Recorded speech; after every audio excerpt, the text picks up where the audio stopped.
menurut Syekh Ibnu Jauzi, jiwa kita itu unsurnya 3. Yang pertama akli, yang kedua ghadabi, yang ketiga syahwani. Jadi akal, daya rasional, kemudian ghadabi itu amarah. Jadi hasrat, ambisi, keinginan. Yang ketiga syahwaniyah. Syahwaniyah itu syahwat, dorongan. Nah, ini sebagaimana para ulama yang lain, beliau menyebut bahwa daya jiwa itu harus kita kendalikan. Jangan dibiarkan jalan sendiri. Kenapa? Karena dia bisa positif, bisa negatif. Jadi dimensi jiwa kita tadi loh, jangan kita biarkan saja. Oleh Allah kita diberi pilihan untuk milih. Awas keliru menghidupkannya. Akal itu bisa positif, bisa negatif. Positifnya akal apa? Ya kita pakai untuk berpikir, mencari pengetahuan, mencari hikmah, menemukan pola hidup terbaik dengan akal kita. Tapi ada juga yang akalnya menuju kebodohan, menuju kegelapan, menuju ketidaktahuan. Kalau ini negatif. Kemudian keinginan, ambisi, silahkan saja. Wong manusia kalau tidak punya ambisi, ya dunia ini hambar. Kalian kan sering menyalahkan keinginan, menyalahkan cita-cita. Mbok saya tidak usah punya banyak cita-cita. Keinginan sumber penderitaan. Kan kamu sering begitu. Loh, tapi kalau orang tidak punya keinginan, ya dunia ini mandek. Kalian berangkat ke sini itu kan dasarnya juga keinginan kan. Kalian kuliah ya karena keinginan. Kalian kawin ya karena keinginan. Kalian bercita-cita kemarin demo ya karena keinginan. Kalau tidak punya keinginan sama sekali, mati dunia ini. Jadi ini yang namanya nafas amarah, atau istilah beliau juz'un ghadabiyun. Nah, keutamaannya yang amarah ini, nama istilah beliau adalah syaja'ah, berani. Beranilah bercita-cita. Ada orang yang tidak berani, namanya pengecut. Tidak berani berkeinginan, tidak berani bercita-cita. Meskipun jangan berlebihan. Berlebihan namanya nekat.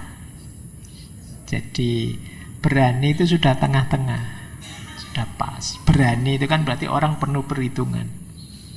Siap, saya merasa bisa, ayolah, itu berani namanya. Tapi kalau tidak ngukur kekuatan diri, nekat saja, itu namanya bukan berani tapi bablas, nekat. Ada orang yang ingin saja tidak berani, padahal mungkin mampu, itu namanya pengecut. Loh, ini kan harus dikendalikan. Kalian harus ngukur kekuatanmu, kemudian niat, ayolah. Ada banyak hal yang sebenarnya kalian bisa lakukan, tapi sampai hari ini belum jalan. Kenapa? Syaja'ahnya kurang.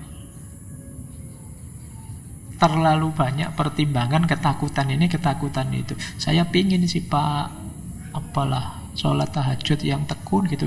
Tapi nanti kalau jam tidur saya berkurang, jangan-jangan nanti saya sakit ini, sakit itu. Sajaahnya kurang berarti.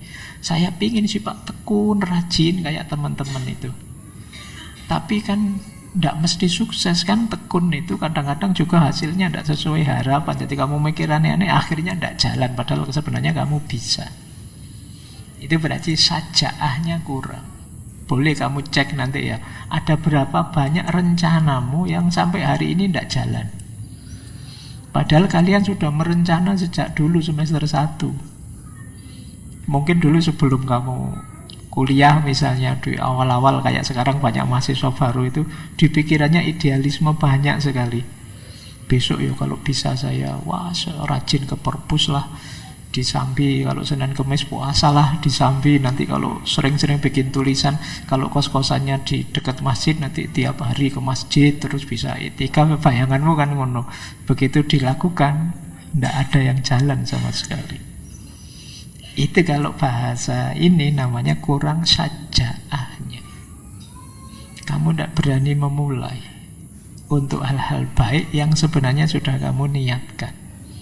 Maka ini harus hidup nafas bagian kedua ini, meskipun jangan berlebihan, meskipun jangan tidak dikontrol. Yang ketiga ada nafas syahwaniyah. Kalau ini berhubungan dengan makan, minum, kawin, dan yang sejenis itu. Syahwat. Mencari nikmat, mencari enak. Nah, itu syahwat namanya. Ini harus dituruti, harus dipenuhi, meskipun sama seperti tadi. Jangan berlebihan, jangan kekurangan. Pasnya nafsu syahwaniyah namanya iffah. Iffah itu menjaga diri, menjaga kehormatan diri, itu iffah. Penuhi secukupnya, kalian akan terhormat. Kalau tidak kalian penuhi, hidupmu sengsara. Kalau terlalu kamu umbar, ya kamu lepas kendali, ya hidupmu kacau, tidak teratur. Penuhi saja secukupnya. Makan, bahkan rumusnya Rasulullah kan ya sebelum kekenyangan kamu berhenti. Kalau lapar baru makan. Terlalu banyak makan, terlalu serakah, mentang-mentang makan bersama terus kamu los pokoknya. Mumpung prasmanan Pak, muter sampai 4 kali misalnya. Itu kan orang lihat kamu kehilangan iffah, kehilangan kehormatan. Kamu diketawain orang, kamu dipandang rendah orang. Terlalu ngumbar apalah nafsu kawin, nafsu itu kan juga orang melihatnya kehilangan kehormatanmu. Alah, tiap hari kok mikir seks terus, guyonane itu terus, kan orang terus melihatmu jadi negatif. Itu yang disebut iffah. Penuhi saja secukupnya, jadi bekal kekuatanmu untuk menempuh hidup yang lebih baik. Jangan tidak dipenuhi, akan mengganggu. Ini sebenarnya agak dekat dengan teorinya Karl Marx sampai level tertentu ya. Karena manusia itu ya di aspek materi, ekonomi itu dipenuhi kebutuhan dasarnya. Kalau ini belum terpenuhi, kamu tidak tenang untuk melakukan yang lebih tinggi dari itu. Kalau perutmu lapar, diajak belajar, diajak diskusi, ya puyeng, yang terbayang angkringan sama kafe. Tapi kalau sudah kenyang, sudah nyaman, kamu bisa belajar lebih anteng. Itulah syahwaniyah. Jadi ini 3 komponen jiwa kita. Komponen tadi, 3 tadi punya 3 daya. Kalau ini kekuatannya. Kalau yang awal tadi, yang akal tadi, namanya daya, namanya fuad. Fuad itu ya, orang sering menyebut hati nurani paling dalam, tapi sebenarnya ini hubungannya dengan kepala. Daya rasional. Jadi daya jiwa yang mampu menerima informasi kemudian mengolahnya dengan akal. Daya berpikir. Kemudian sodr. Sodr itu dada. Ini simbolnya dada, maksudnya hati, berhubungan dengan rasa. Kemudian hawa. Hawa itu daya yang tadi ya, yang ketiga syahwaniyah tadi, berhubungan dengan perut dan kemaluan. Ini simbol dari kesenangan. Makan, minum, hasrat seksual. Jadi akal punya fuad, kemudian yang amarah tadi ada sodr, dan yang syahwaniyah ada hawa. Kepala, dada, perut ke bawah. Ini dulu pernah kita bahas detail ya ketika Imam Ghazali di Kimia Us-Sa'adah. Yang bawah dipenuhi terus naik.